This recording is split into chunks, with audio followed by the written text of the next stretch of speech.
네, 안녕하세요 여러분. 아트메신저 이소영 작가입니다. 오랜만에 돌아온 월간 현대미술 뉴스입니다.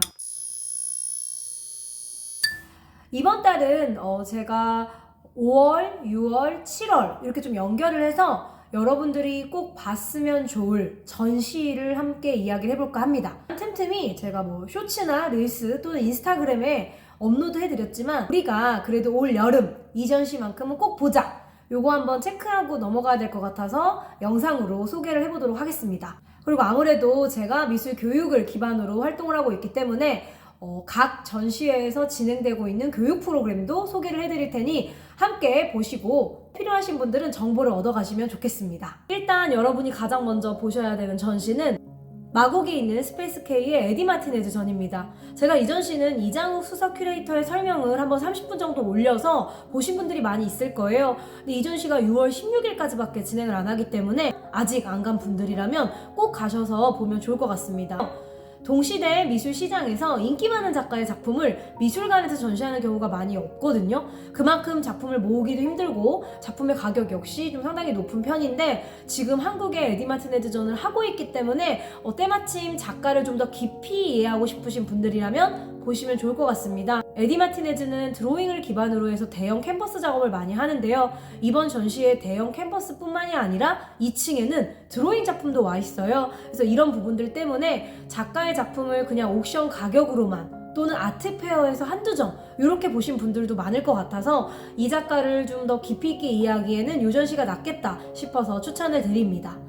5월 한 달 동안 저희 조이뮤지엄이 스페이스K와 함께 에디 마티네즈전 가족미술 프로그램을 진행을 했는데요. 이때 이제 처음으로 저희도 어린이뿐만이 아니라 가족과 함께 가족 캔버스화를 그려봤어요. 그때 이제 저희도 고민을 했던 게 어떻게 하면 가족이 함께 드로잉을 할 수 있을까 생각을 하다가 이 에디가 실제로 드로잉을 평상시에 많이 그리는데 본인이 과거에 그렸던 드로잉을 다시 크게 확대해서 캔버스에 출력하는 그런 과정을 거치거든요. 그래서 저희도 가족이 함께 각자 좋아하는 것들을 드로잉으로 한 후에 그것들을 연결해서 에디처럼 전혀 다른 이미지를 또 만들어 보기도 하면서 좀 드로잉 놀이처럼 가족 캔버스화를 진행을 했습니다. 그래서 저에게도 인상 깊은 전시 중에 하나였고요. 아무래도 스페이스K 미술관의 특징이 이미 너무 유명한 작가보다는 이제 막 유명해지고 있는 그런 라이징 스타들을 많이 소개를 하잖아요. 그래서 현대미술 좋아하시는 분들이라면 꼭 한번 전시를 가시면 좋을 것 같습니다. 두 번째 소개하는 전시는 헤레디움에서 열리고 있는 레이코 이케무라의 전시입니다. 레이코 이케무라는 어쩌면 퀘닉 전시를 통해 많은 분들이 알고 계실 텐데요. 저는 2019년 스위스 바젤에 갔었는데 당시 바젤 쿤스트에서 레이코 이케무라의 회고전이 열리고 있었어요. 때마침 전시 오프닝에 작가도 왔었고 작가님과 이야기할 기회가 있었는데 그때만 해도 2019년, 즉 5년 전이었기 때문에 한국에 레이코 이케무라가 많이 알려지지 않았었거든요. 근데 그 사이 5년이라는 시간 동안에 그래도 컬렉터 분들이나 혹은 현대미술 애호가들에게 많은 사랑을 받고 있는 작가입니다. 레이코 이케무라는 일본 출신이지만 유럽에서 활동을 했어요. 그러다 보니까 작품 안에 동양과 서양이 공존하는 느낌을 많이 받을 수 있습니다. 이번 헤레디움 전시를 저도 혼자 가서 봤었는데 평일에 혼자 갔더니 사람도 정말 없었고 정말 좀 조용하게 집중해서 볼 수 있어서 좋았어요. 1층에는 레이코 이케무라를 상징하는 토끼 조각상도 있고요. 2층이 정말 좋았습니다. 2층은 상당히 어두운 전시실에 레이코 이케무라의 투명 조각들이 마치 검은 물에 떠 있는 듯한 그런 느낌으로 전시가 되어 있었어요. 그래서 대전이 사실 서울에서 별로 멀지 않잖아요. 그래서 대전 헤레디움에 가시는 분들은 이 레이코 이케무라의 작품 세계를 더욱 느껴보시면 좋을 것 같습니다. 레이코 이케무라에도 주말 프로그램이 있습니다. 조이뮤지엄이 주말 시간 동안 어린이들을 위한 키즈아트 프로그램을 운영하고 있는데요. 레이코 이케무라의 이 상징인 토끼 조각상처럼 반인반수 조각상을 만드는 프로그램을 진행해볼 예정이니까요. 자녀가 있으신 분들은 또 레이코 이케무라의 키즈아트 프로그램에 참여해보시면 좋을 것 같습니다. 세 번째 전시는 삼성동 마이아트 뮤지엄에서 진행되고 있는 스웨덴의 국립 스톡홀름 미술관 컬렉션 전시입니다. 제 기준에는 사실 이 전시에 왜 이렇게 어린이들이 안 오지? 이 전시 진짜 귀한 전시인데 라고 생각을 했는데 어른들은 진짜 많이 오는 것 같아요. 사실 2016년, 2017년, 2018년 저는 거의 3년을 북유럽 화가들에게 빠져서 일하면서 틈틈이 일주일씩 계속 북유럽에 갔었어요. 제 입장에서는 한국에 이런 작품들을 볼 수 있으면 좋을 텐데 라고 늘 생각만 하다가 직접 한국에 오니까 좀 당황스럽기도 했는데, 스웨덴과 한국의 65주년 수교 기념을 맞이해 스웨덴 스톡홀름 국립미술관 컬렉션이 한국에 온 거예요. 특히 이 전시회는 제가 좋아하는 또 책을 쓴 칼라르손의 작품들이 왔고, 칼라르손 섹션이 따로 있어요. 그래서 어쩌면 많은 분들이 칼라르손 작품 보러 가자 하면서 이제 보러 가시기도 하고, 또 칼라르손 뿐만이 아니라 비렐름 함메르세이, 북유럽의 베르메르라고도 불리는 항상 그 외로운 고독한 실내의 뒷모습을 자주 그리는 화가죠. 이 비렐름 함메르세이의 작품도 왔고요. 외젠 얀손이라던가 그 외에 한나 파울리 같은 작가의 작품들이 다 와 있습니다.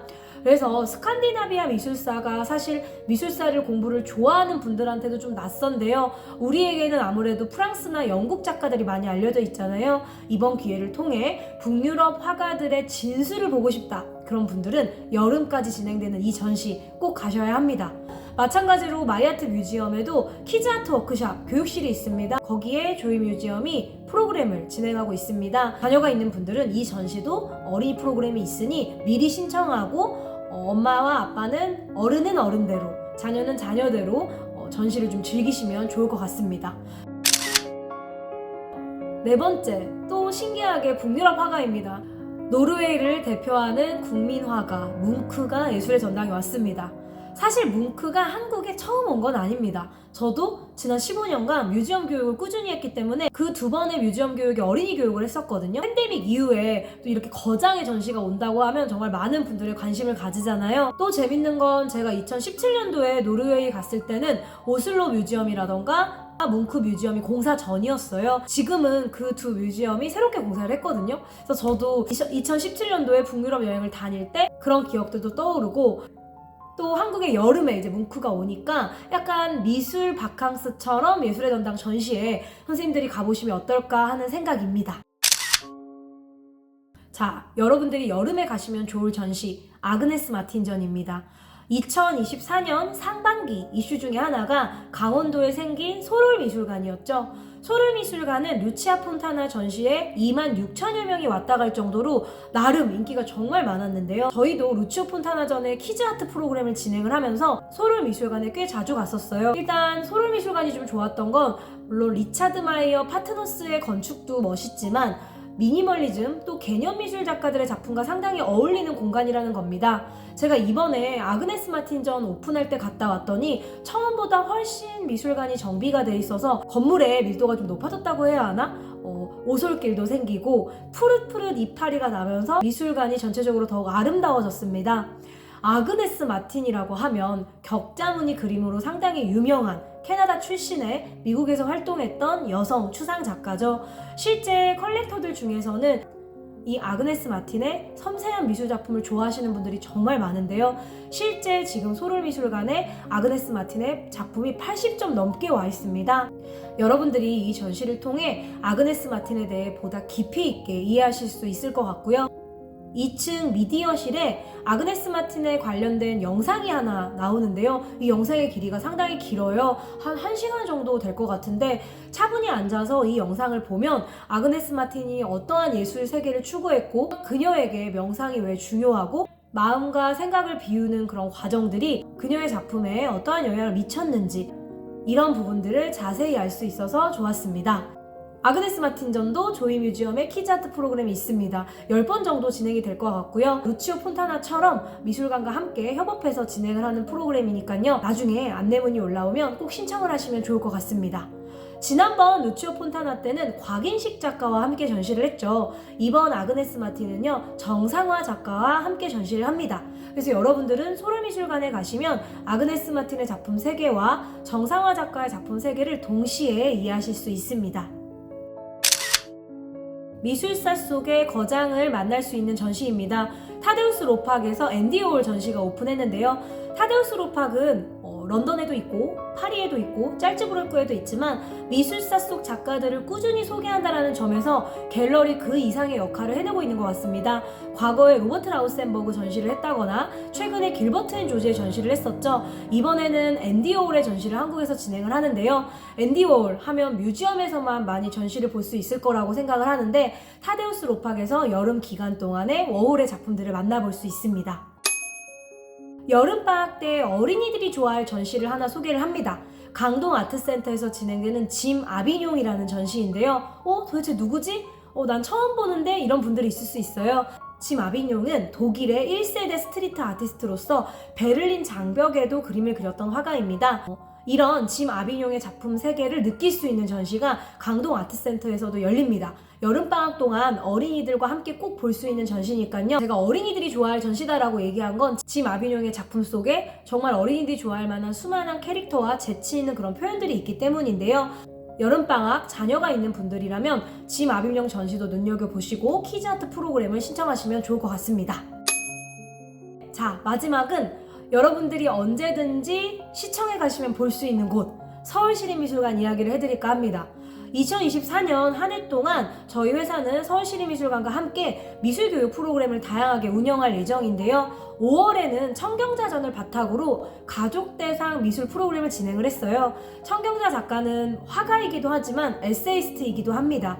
내 슬픈 전설의 49페이지와 같은 에세이 수필집을 쓰기도 했는데요. 청경자 작가에게 영감을 받아 가족이 함께 가족들의 자서전을 만들어보는 프로그램을 저희가 5월 한 달간 토요일마다 2회차씩 총 8회 진행을 했어요. 그래서 많은 가족분들이 참여를 했고요. 또 여러분들이 정말 많이 참여했으면 좋겠는 공간은 3층 세마엘이라는 공간입니다. 제가 유튜브에 쇼츠로는 소개를 했었는데요.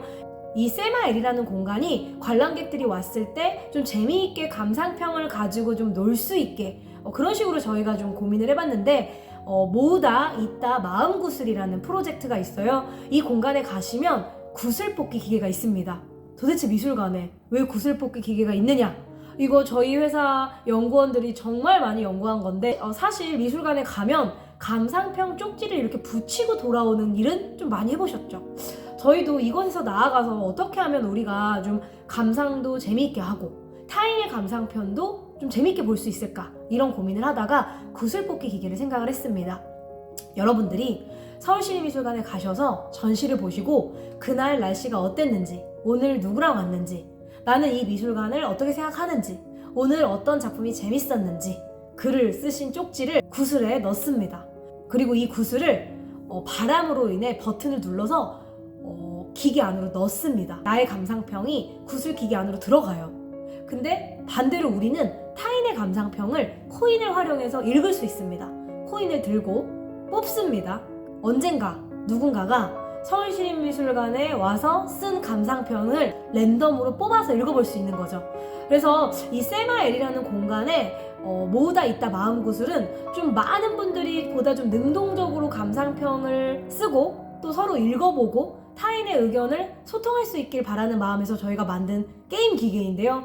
혹시 주말에 나 좀 데이트할 곳이 없다, 아니면 나 좀 평일에 심심하다, 나 좀 주말에 좀 새로운 곳에 가고 싶다, 또는 나 미술관 가서 좀 참여해보고 싶다, 이런 분들은 서울시립미술관에 들어가셔서 3층 세마엘에 가셔서 이 모으다 있다 마음구슬 꼭 한번 참여해보시길 바랍니다. 앞으로도 저는 한국에서 진행되는 많은 미술 전시들을 여러분들에게 또 유튜브를 통해 알려드리고, 저희가 직접 참여하고 연구하고 기획한 교육 프로그램이 있다면 이 영상을 통해 또 많이 알려드리도록 하겠습니다. 미술이라는 것이 비단 저희가 어렸을 때 미술 시간에만 필요한 것이 아니라 삶의 전 시간에 걸쳐, 생애 전 주기를 걸쳐 꾸준히 필요하다는 것을 알리는 그런 유튜브 채널이 되고 싶은 게 제 소망인데요. 그래서 제가 항상 삶을 위한 미술 교육, 더 나은 삶을 위한 미술 보기, 이런 표어를 쓰는 겁니다. 앞으로도 또 다른 좋은 미술 컨텐츠로 찾아뵙겠습니다. 그럼 오늘은 여기까지.